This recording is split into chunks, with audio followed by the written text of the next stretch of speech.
Hello बच्चों। तो आज मैं आपको हम जो क्वेश्चन पेपर कर रहे थे मिड टर्म का 5th क्लास का, तो आज उसका मैं पार्ट 2 लेकर आई हूँ। पार्ट 1 में हमने भाग क पठन और भाग ख लेखन किया था। अगर आपने नहीं देखा है तो वो वीडियो देख लीजिएगा। तो आज हम चलते हैं भाग ग की तरफ। तो भाग ग है व्याकरण यानी कि ग्रामर। तो ये जो पार्ट है इसमें हमसे ग्रामर से रिलेटेड सवाल पूछे जाएंगे। तो चलिए पहला क्वेश्चन देखते हैं। फर्स्ट क्वेश्चन है, 5th क्वेश्चन है, दिए गए प्रश्नों के उत्तर दीजिए। अब यहाँ लिखा है दिए गए प्रश्नों के उत्तर दीजिए, यानी कि हमको नीचे जो प्रश्न दिए हैं उनके आंसर हमें करने हैं। अब 5th में ही क पार्ट है, नीचे दिए गए शब्दों को हिंदी वर्णमाला के क्रम में लगाइए। अब देखिए यहाँ पे हमें कुछ शब्द दिए गए हैं, जल, नमकीन, समय, करेला, गगन। हमें इन शब्दों को वर्णमाला के अनुसार लगाना है, यानी कि जो वर्ण वर्णमाला में पहले आता है वो हमें सबसे पहले लिखना है।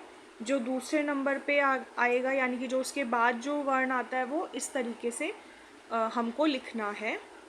तो इसके लिए हम सबसे पहले देखेंगे कि वर्णमाला में सबसे पहले क्या आता है, क।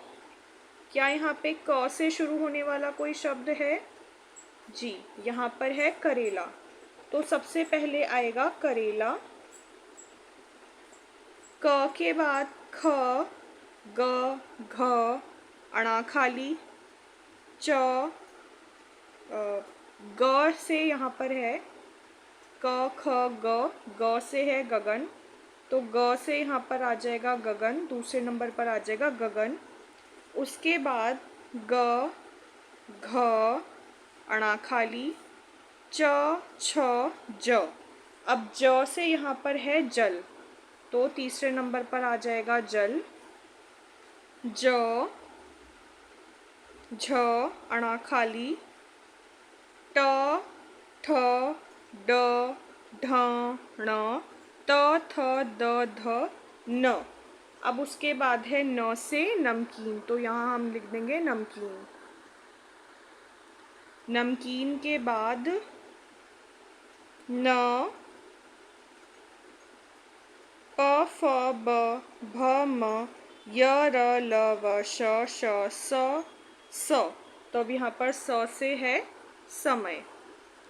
तो इस प्रकार से जो है आपको ये सवाल का जवाब लिखना है। बहुत आसान है।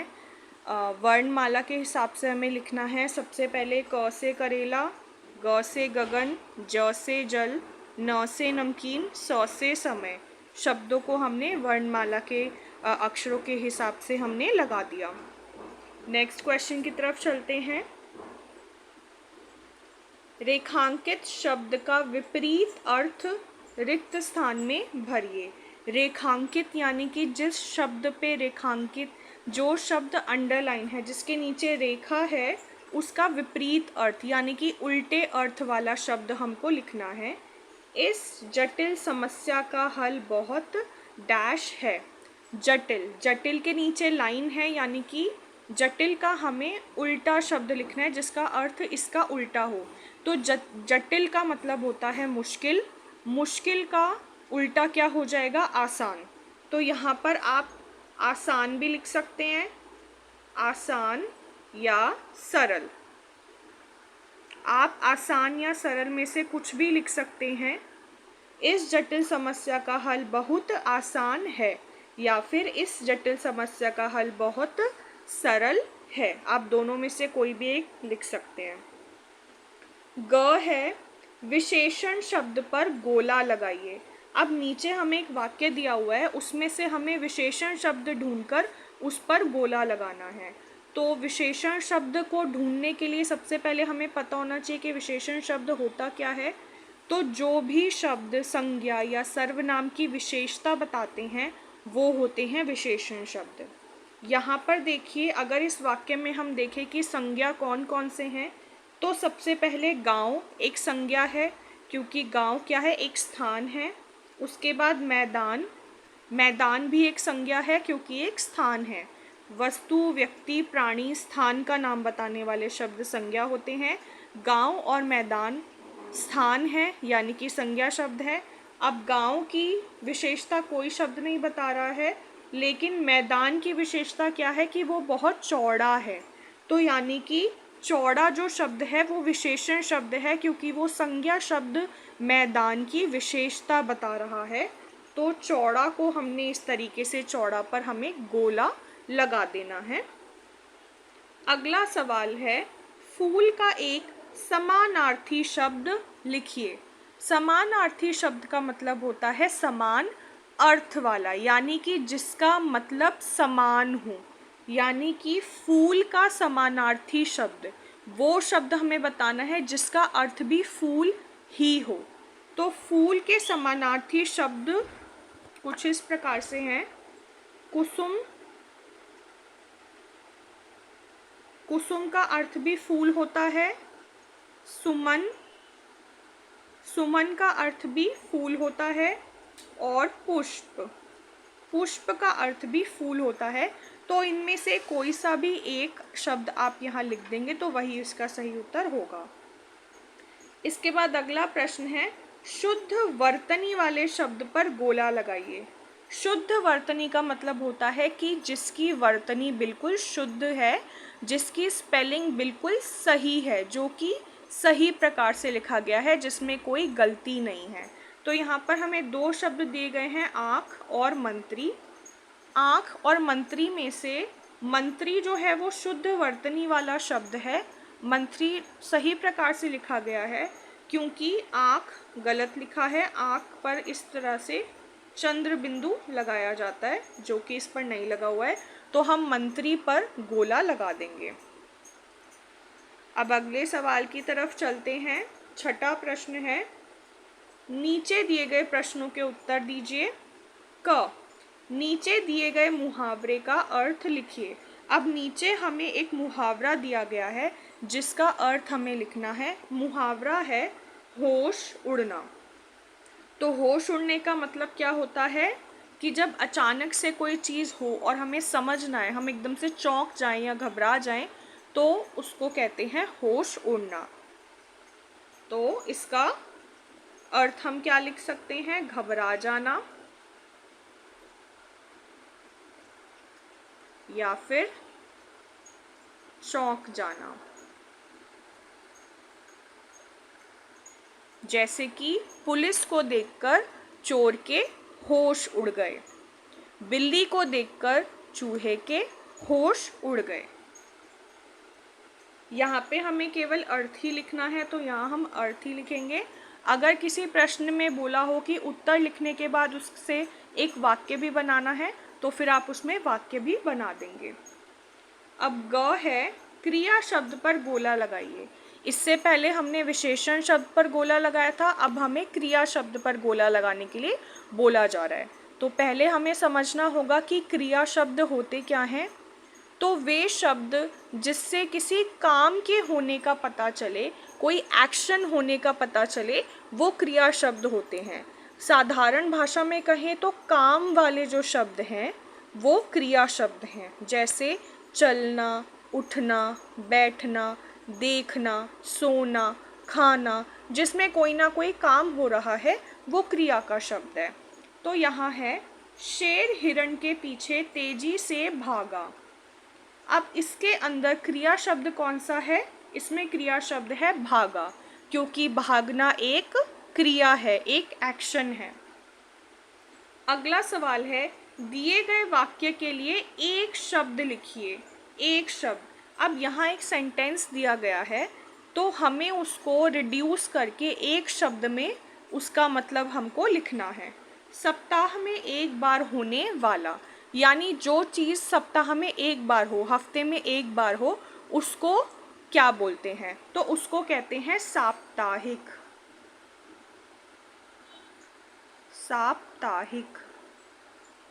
जैसे कि अगर कहीं पर हर सोमवार को मार्केट लगती हो तो उसको हम क्या बोलेंगे, साप्ताहिक मार्केट बोलेंगे, साप्ताहिक बाज़ार बोलेंगे, क्योंकि वो हफ्ते में एक बार, सप्ताह में एक ही बार लगता है। तो इस तरह से अगर कोई चीज़, कोई इंसिडेंट है जो हफ्ते में सिर्फ एक ही दिन होता है, तो उसको हम क्या बोलेंगे, साप्ताहिक। रिक्त स्थान भरिए, चाबी का डैश। अब यहाँ पे हमें एक डैश खाली दिया हुआ है और यहाँ पे दो ऑप्शन दिए हुए हैं, गुच्छा और टोली। तो आप देखिए, चाबी का गुच्छा या चाबी की टोली। तो इसका सही उत्तर क्या हो जाएगा, गुच्छा, चाबी का गुच्छा। नेक्स्ट पेज की तरफ चलते हैं। अब नेक्स्ट पेज पर है भाग ख, पाठ्य पुस्तक। अब देखिए, आपने अभी तक भाग क, ख, ग करे हैं। किसी में पठन से रिलेटेड सवाल थे, किसी में लेखन से रिलेटेड सवाल थे, किसी में व्याकरण या ग्रामर से रिलेटेड सवाल थे। अब जो चौथा भाग है उसमें हमसे पाठ्य पुस्तक यानी कि जो आपकी टेक्स्ट बुक है रिमझिम, उससे आपसे सवाल पूछे गए हैं उसमें से। तो चलिए इसको भी देख लेते हैं। प्रश्न 7 है, दिए गए प्रश्नों के उत्तर दीजिए, यानी कि जो सवाल नीचे दिए गए हैं उनके उत्तर हमको देने हैं। क है, मकर संक्रांति त्योहार को इन राज्यों में किस नाम से पुकारा जाता है, कि मकर संक्रांति त्योहार को नीचे दिए हुए राज्यों में किन किन नामों से पुकारा जाता है। तो सबसे पहले है तमिलनाडु।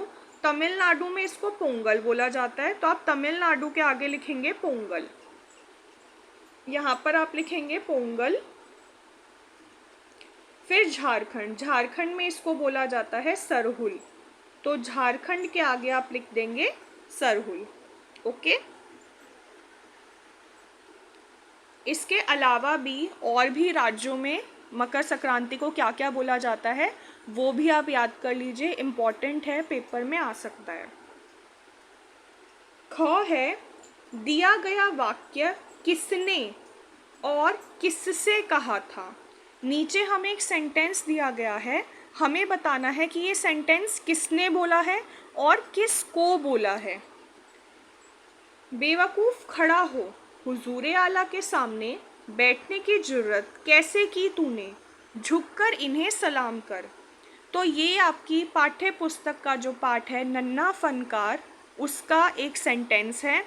और ये सेंटेंस तब बोला गया था जब केशव नक्काशी कर रहा था और बादशाह अकबर उसके सामने आके खड़े हो जाते हैं, उसको पता नहीं होता है, वो उनसे बात कर रहा होता है। तभी एक पहरेदार आकर केशव से कहता है कि तू खड़ा हो, हुजूर आला के सामने बैठने की ज़रूरत तूने कैसे की, खड़ा हो और उनको सलाम कर। तो ये किसने कहा था, ये वाक्य कहा था पहरेदार ने। तो हम किसने कहा के सामने लिखेंगे पहरेदार,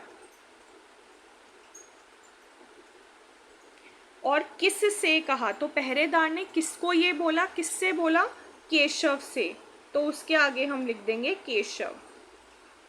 किसने कहा, पहरेदार ने कहा, किससे कहा, केशव से कहा। अब अगला जो प्रश्न है ग प्रश्न, नीचे दिए गए वाक्यों को पढ़कर उनके सामने सही या गलत लिखिए। अब हमें वाक्य पढ़कर उसके सामने लिखना है कि वो सही है या गलत है। तो ये जो सेंटेंस है ये आपकी बुक का चैप्टर जहाँ चाह वहाँ राह से उठाए हैं। पहला है, इला परीक्षा पास नहीं करना चाहती थी, तो ये क्या बात सही है या गलत है, ये बात गलत है। इला परीक्षा पास करना चाहती थी, तो ये हो गया गलत। लिखने की गति धीमी होने के कारण वह प्रश्न पत्र पूरे नहीं कर पाती थी, ये बात सही है कि वो पेपर तो पास करना चाहती थी लेकिन उसको वो लिख नहीं, उसकी गति जो थी वो बहुत धीमी थी, जिसकी वजह से वो क्वेश्चन पेपर पूरा नहीं कर पाती थी, तो ये बात सही है। इसके बाद है अगला सवाल है घ, आजकल संदेश भेजने के लिए इस्तेमाल किए जाने वाले 2 नए साधनों के नाम लिखिए। अब आजकल के समय में हम संदेश भेजने के लिए कई सारे साधनों का प्रयोग करते हैं। तो इसमें से सबसे पहला साधन क्या है? मोबाइल। हम मोबाइल के द्वारा किसी को संदेश भेज सकते हैं, मैसेज भेज सकते हैं। इसके अलावा ईमेल, ईमेल के द्वारा भी हम संदेश भेज सकते हैं। तो दो नए साधन हो गए, मोबाइल और दूसरा ईमेल। नेक्स्ट है वाक्य बनाइए। अब हमें वाक्य बनाना है। सबसे पहला शब्द है इच्छा। तो इससे हमें एक वाक्य बनाना है। तो हम वाक्य लिख सकते हैं कि सुनीता की यह इच्छा थी कि वो बड़ी होकर अंतरिक्ष की यात्रा करेगी। तो इस सेंटेंस में इच्छा शब्द आया है। सुनीता की यह इच्छा है कि वह बड़ी होकर अंतरिक्ष की यात्रा करेगी। दूसरा है पड़ोस। मेरी सखी रोशनी मेरे पड़ोस में रहती है। तो इस वाक्य में भी पड़ोस शब्द आया है। तो इस तरीके से आपको वाक्य बनाने हैं। अगर आपके पेपर में कोई भी शब्द आते हैं तो आप कुछ भी आसान सा एक वाक्य सोचकर और उसको पेपर में लिखेंगे। अब 8वां प्रश्न है। 8वें प्रश्न में एक चीज़ और है, यहाँ पर बीच में लिखा हुआ है अथवा। तो अब इसका मतलब ये है कि या तो आपको ऊपर वाला सवाल करना है या आपको नीचे वाला सवाल करना है। दोनों क्वेश्चंस को करने की ज़रूरत नहीं है, दोनों में से कोई एक सवाल ही करना है। अगर आपने दोनों सवाल कर भी दिए तो भी कोई फ़ायदा नहीं होगा, आपका टाइम वेस्ट ही होगा और वो गलत होगा। तो आपको दोनों में से कोई एक ही करना है, या तो ये वाला करना है या ये वाला करना है। जो भी करने में आप कंफर्टेबल हो वो ही आपको करना है, दोनों सवाल नहीं करने हैं। जब भी दो सवालों के बीच में अथवा लिखा हुआ आ जाता है या इंग्लिश में और लिखा हुआ आ जाता है तो इसका मतलब ये होता है कि दोनों में से आपको कोई एक ही सवाल करना है। ओके, तो अब हम प्रश्न देख लेते हैं। पहला प्रश्न, मंत्री ने अपने बेटे को भेड़ों के साथ शहर में ही क्यों भेजा? तो एक तो ये सवाल है। दूसरा सवाल है, गेहूं से बनाए जाने वाले 3 खाद्य पदार्थों के नाम बताइए, आपको उनमें से कौन सा सबसे ज़्यादा पसंद है? तो आप इन दोनों सवालों में से जो भी करने में कंफर्टेबल हों तो वो आप कर सकते हैं। हम देख लेते हैं यहाँ पे पहले ऊपर वाला कि मंत्री ने अपने बेटे को भेड़ों के साथ शहर में क्यों भेजा था। तो इसका सही उत्तर ये है कि मंत्री का बेटा बहुत ही ज़्यादा सीधा साधा था। वो बिल्कुल भी व्यवहारिक नहीं था, उसको नहीं पता था कि उसको दुनियादारी की समझ नहीं थी कि दुनिया में कैसे काम किया जाता है, सोच समझकर किस प्रकार से काम किया जाता है। तो इसलिए मंत्री ने अपने बेटे को भेड़ों के साथ शहर में भेजा था ताकि वह थोड़ी दुनियादारी समझ सके और थोड़ा व्यवहारिक ज्ञान उसको मिले। अब नेक्स्ट था सवाल कि गेहूं से बनने वाले 3 खाने की चीज़ों के नाम बताने हैं और आपको उनमें से कौन सा सबसे ज़्यादा पसंद है। तो गेहूं से बनने वाली कई चीज़ें हैं जैसे कि पूरी, परांठा, हलवा, ब्रेड या बिस्किट, ये सब या कई ऐसी ही चीज़ें गेहूं को पीसकर आटे से, सूजी से और मैदा से बनाई जाती है। तो इनमें से आप कोई भी 3 लिख सकते हैं या इसके अलावा भी अगर आपको कोई आती है तो आप वो भी लिख सकते हैं। और फिर इनमें से आपको कौन सी पसंद है तो वो भी आप लिख सकते हैं। जैसे आप लिख सकते हैं कि इनमें से मुझे सबसे ज़्यादा पसंद है परांठा या इनमें से मुझे सबसे ज़्यादा पसंद है हलवा। इस तरीके से आप लिख सकते हैं। इसके बाद जो नेक्स्ट क्वेश्चन है वो आपके चैप्टर वे दिन भी क्या दिन है में से पूछा गया है। तो इसमें प्रश्न है कि तुम मशीन की मदद से पढ़ना चाहोगे या अध्यापक की मदद से, दोनों के पढ़ाने में किस तरह की सरलता और कठिनाइयाँ होंगी। तो यहाँ सबसे पहले आपको लिखना है कि आप किसकी मदद से पढ़ना चाहेंगे। तो यहाँ आप लिख सकते हैं कि हम अध्यापक की मदद से पढ़ना चाहेंगे क्योंकि अध्यापक जो हैं वो हमें हर चीज़ बहुत सरल तरीके से समझाते हैं। अगर हमें कुछ नहीं समझ में आता है तो वो हमें दोबारा भी पढ़ाते हैं। परंतु मशीन जो है उसके साथ पढ़ने में हमें उबाऊपन हो सकता है। अगर हम अध्यापक के साथ एक कक्षा में पढ़ेंगे वहाँ पे हम अन्य बच्चों के साथ हमें घुलने मिलने का अवसर मिलेगा। तो आप इस तरीके से ये आंसर लिख सकते हैं। अब आगे चलते हैं। 10वें क्वेश्चन में भी आप देखेंगे कि यहाँ पर भी आपको चॉइस मिल रही है। यहाँ पर भी आपको चॉइस दी गई है कि आप दोनों में से कोई भी एक सवाल कर सकते हैं। और ये हमें कैसे पता चला? क्योंकि यहाँ पर बीच में लिखा हुआ है अथवा। तो यानी कि आपको या तो ये प्रश्न हल करना है, या तो आपको इसका उत्तर लिखना है, या फिर इसका दोनों में से कोई एक का उत्तर आपको लिखना है। अब पहला प्रश्न है, ईला की काशीदाकारी में खास बात क्या थी? तो जैसा कि आप सबने चैप्टर में पढ़ा ही है कि ईला अपने पैरों की मदद से कशीदाकारी करती थी। और ईला की कशीदाकारी में कठियावाड़ के साथ साथ लखनऊ और बंगाल की भी झलक थी। टाँकों के साथ और भी कई टाँके इस्तेमाल करती थी। और उसने पत्तियों को चिकनकारी से सजाया था। और इसी तरह उसने कई तरीके की आकृतियाँ और जंजीरों से उठा रखी थी। तो ये उत्तर आप यहाँ लिख सकते हैं। उसके बाद है नीचे का क्वेश्चन है, अगर आप ये वाला नहीं करना चाहते हैं तो आप ये वाला कर सकते हैं कि ईला ने अपने पैरों से कौन कौन से काम करने सीख लिए थे। तो ईला ने अपने पैरों से बहुत सारे तरीके के काम करना सीख लिए थे जो एक सामान्य व्यक्ति या एक सामान्य बच्चा करता है, वो सभी काम उसने करने सीख लिए थे। जैसे कि उसने अपने पैरों से ही दाल भात खाना, दूसरों के बाल बनाना, फर्श बुहारना यानी कि फर्श साफ करना, झाड़ू लगाना, सब्जी काटना और तख्ती पर लिखना जो है अपने पैरों से ही करना सीख लिया था।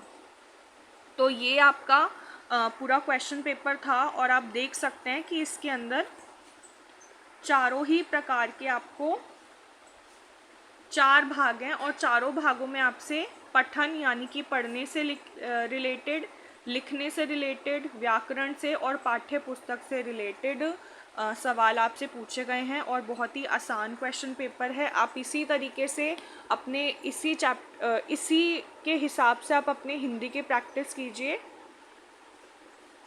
तो यहीं पे मैं ये वीडियो ख़त्म कर रही हूँ। सभी बच्चे इसका पार्ट 1 और पार्ट 2 देखेंगे और हिंदी के लिए अच्छे से प्रैक्टिस करेंगे।